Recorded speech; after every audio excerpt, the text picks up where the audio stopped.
कमलायतलोचन लोकपते विजयी भव वेङ्कटशैलपते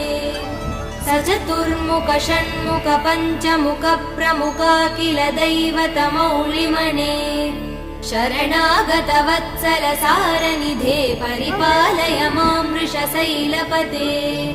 अतिवेलतया तव दुर्विषहै अनुवेलकृदै प्रपराध सदैः हरितं त्वरितं वृषशैलपते परया कृपया परिपाहि हरे अधिवेङ्कटशैलमुदारमते जनताभिमतादिकदानरतात् परदेवदया गदितान् निगमै कमलादयितान् परं कलये